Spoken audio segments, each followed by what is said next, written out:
Hervé Morin, président du Conseil national de l'UDI. Merci.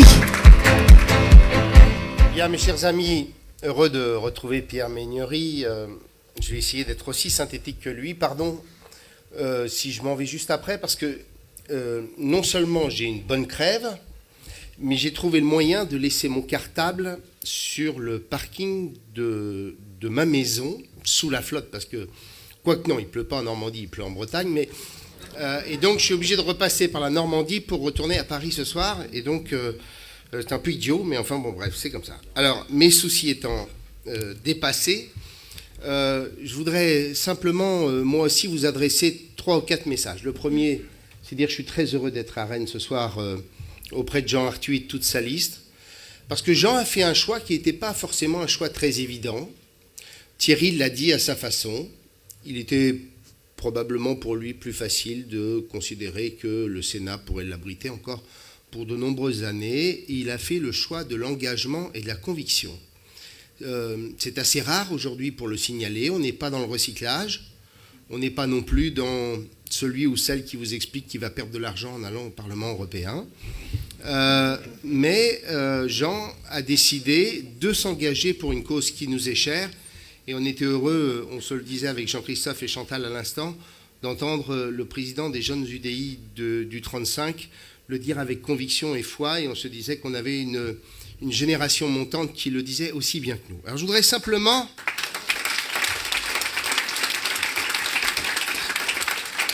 moi aussi vous adresser désormais 3 messages. Le premier, Pierre l'a évoqué, c'est la question du bouc émissaire ou des reproches qu'on fait à l'Europe. Je voudrais les dénoncer en quelques mots. Alors on peut le dire sur l'absence de courage, mais on peut le dire autrement. Est-ce que si notre système éducatif met 150 000 personnes chaque année à la rue sans aucune qualification ou sans aucune formation, c'est la faute de l'Europe? Est-ce que si notre système de formation s'adresse plutôt à ceux qui en ont déjà eu beaucoup par leur parcours universitaire et ne s'adresse pas à ceux qui sont les plus concernés par les restructurations, les réorganisations, est-ce que c'est la faute de l'Europe? Est-ce que si notre régime de retraite n'est pas équilibré, est-ce que c'est la faute de l'Europe? Est-ce que si notre système judiciaire ne fonctionne pas, est-ce que c'est la faute de l'Europe? Et donc vous voyez bien qu'on reproche à l'Europe des choses dont elle n'est absolument pas responsable et dont nous sommes les seuls responsables, j'allais dire droite et gauche. Et ensuite, on reproche à l'Europe des choses dont malheureusement elle n'a pas la compétence. Jean l'a évoqué tout à l'heure dans son discours. Quand on évoque l'idée qu'il y aurait du dumping social, ou il y a du dumping social en Europe, sauf que à aucun moment les États membres où les gouvernants n'ont confié à l'Europe l'idée de construire un socle social commun européen.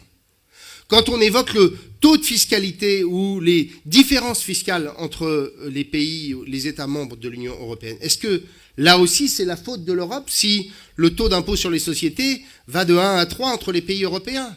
Est-ce que c'est la faute de l'Europe si le niveau des prélèvements obligatoires en Allemagne est 6 points inférieur au niveau de prélèvement obligatoire de la France? Et d'ailleurs, je vous le dis, quand j'entendais l'ancien président de la République ou quand j'entends celui-ci expliquer que nous allons aller vers l'harmonisation fiscale franco-allemande, on se paye de vous. Pourquoi?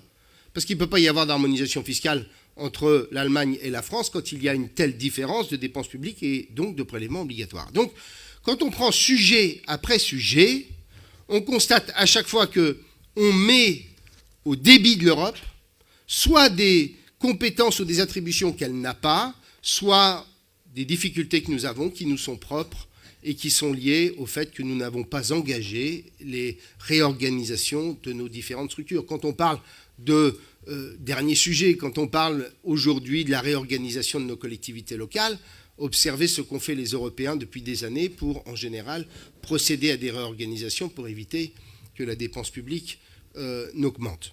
Donc, premier point, je vous adjure, quand vous avez des déjeuners ou des dîners et qu'on évoque le fait qu'en effet, il y a les ouvriers polonais, etc., mais où sont les compétences des Européens ou des institutions européennes pour permettre que nous n'ayons pas ces disparités importantes? Elle n'en a pas. L'Union européenne n'a pas ces compétences. Et donc ce que nous défendons, c'est au contraire de construire une autre Europe dans laquelle nous irons vers ces convergences dont nous avons besoin. Le deuxième message que je voudrais vous faire passer, c'est bien entendu la nécessité de la cohérence de la construction européenne. Et je voudrais partir d'un exemple que je prends volontairement en Bretagne, lié à une nuit que j'avais passée sur un bateau de pêche à Saint-Guénolé. Les Normands sont arrivés par la mer, mais en général, on tournait ensuite le dos à la mer. Alors un jour, je suis allé pêcher une nuit entière sur un bateau. Magnifique expérience.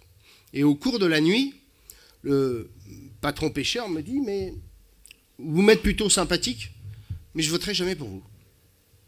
Je ne voterai jamais pour vous parce que vous êtes européen. » Je dis « Mais pourquoi vous ne voteriez pas pour nous parce que nous sommes européens, parce qu'il y a la politique commune de la pêche ?» Et bien il me dit justement, c'est parce qu'il y a la politique commune de la pêche.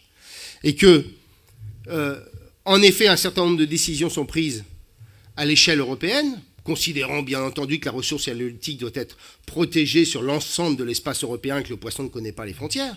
Mais me dit-il, le jour où vous aurez la cohérence de l'ensemble de la politique commune de la pêche, là, je déciderai de voter pour vous. Parce que le bateau d'à côté que vous voyez qui est britannique, lui, il est considéré comme extraterritorial et il peut embaucher des Surinamiens à 700 € par mois quand moi, mes pêcheurs, me coûtent 3 000 € par mois et je n'évoque pas le fait que les contrôles effectués entre les différents pays sont radicalement différents entre le laxisme des uns et la rigidité des autres.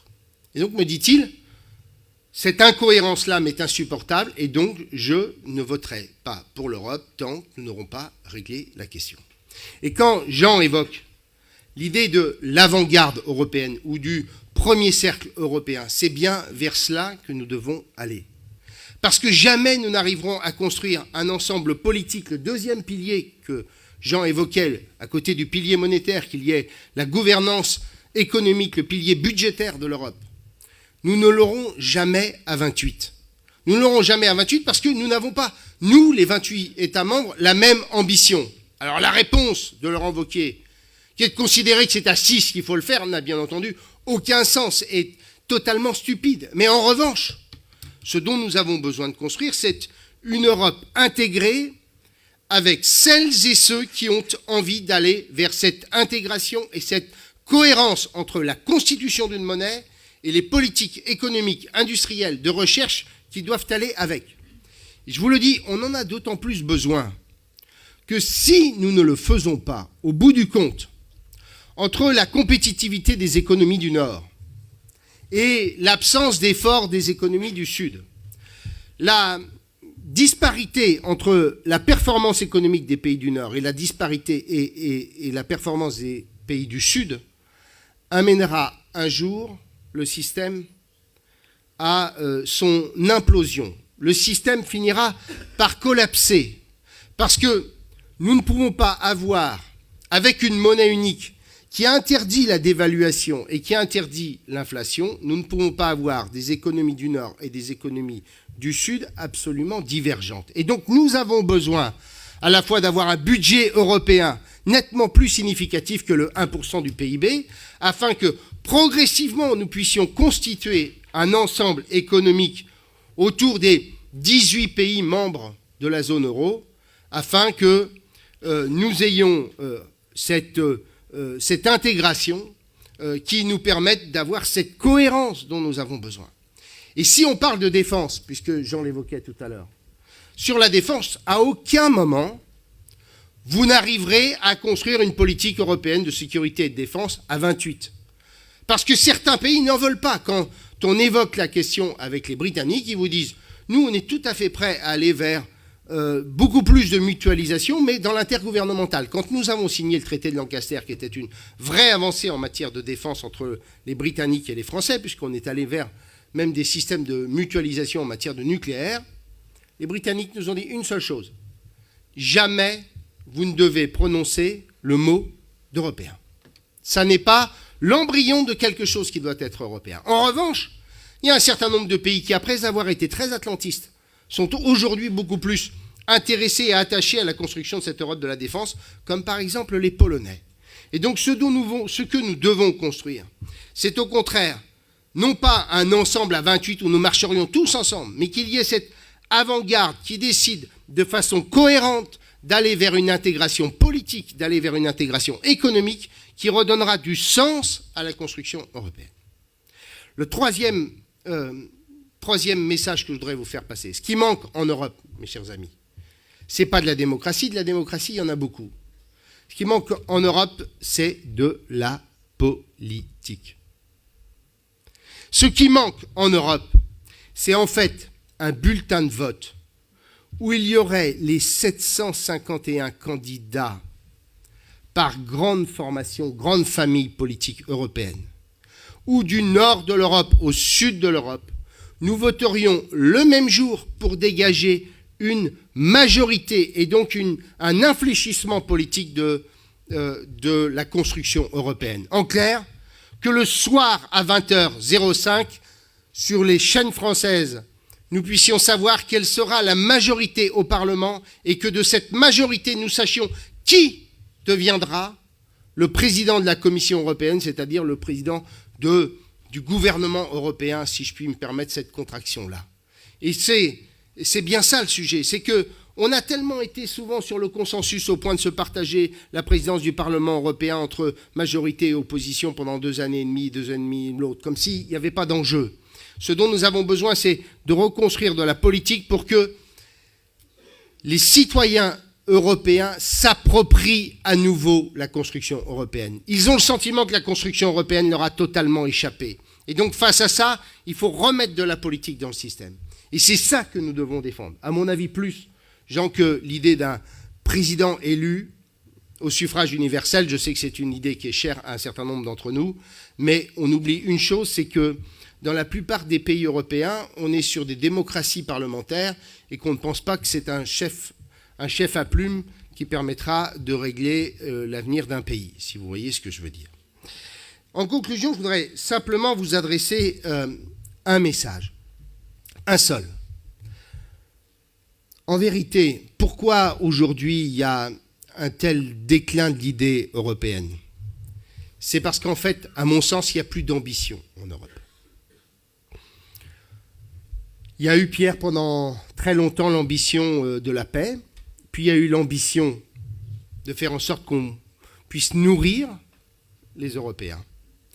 Ensuite, il y a eu l'ambition de faire de l'Europe une zone prospère, de libre-échange, de démocratie. Et aujourd'hui, quelle ambition avons-nous ensemble? Aucune. Et l'ambition que nous devons avoir, elle est extrêmement simple. C'est est-ce que nous serons des spectateurs du monde nouveau qui est en train de se construire, ou est-ce que nous en serons des acteurs? La question, elle est aussi simple que ça.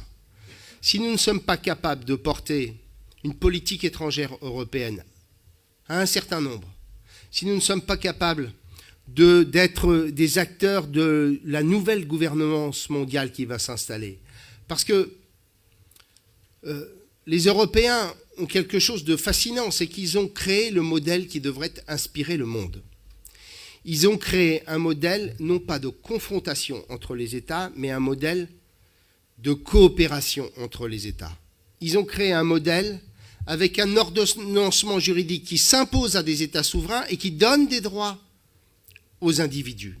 On a créé un modèle qui devrait inspirer le monde, qui devrait inspirer le monde nouveau dans lequel nous sommes, où nous avons toute une série de sujets que nous ne pouvons plus aborder sur le modèle de la compétition et de la confrontation entre les États, mais que nous devons aborder sur le modèle de la mutualisation entre les États. Quand on a la question du réchauffement climatique, quand on a la question de l'accès aux matières premières, quand on a la question de la protection des océans, tous ces sujets-là ne peuvent être abordés que si on change le logiciel de la gouvernance mondiale. Et nous avons ce logiciel que nous avons inventé entre États souverains avec leur histoire, leur vieille histoire, leur civilisation. Quoi, sa civilisation. Eh bien, ce modèle-là, nous devons faire en sorte d'être en capacité de le proposer au monde. Et pour le proposer au monde, il faut que nous soyons assez intégrés pour devenir des spectateurs de premier plan, capables de porter un autre modèle que le modèle américain ou le modèle chinois. Et c'est ça l'ambition que nous devrions porter tous ensemble. Bien sûr, en faire une zone de prospérité, bien sûr, en faire une zone de cohésion, mais aussi se dire que c'est par l'Europe que nous serons capables d'avoir plus de souveraineté. En un mot, c'est l'ambition que nous partageons tous, nous les Européens, et nous avons et c'est mon mot de la fin, un beau mot pour qualifier ça, que de qualifier nos listes, la liste des Européens. Parce qu'en fait, si on résume bien la situation, on a construit l'Europe, il nous reste aujourd'hui à faire les Européens. Eh bien, c'est nous qui sommes en mesure de le faire. Merci.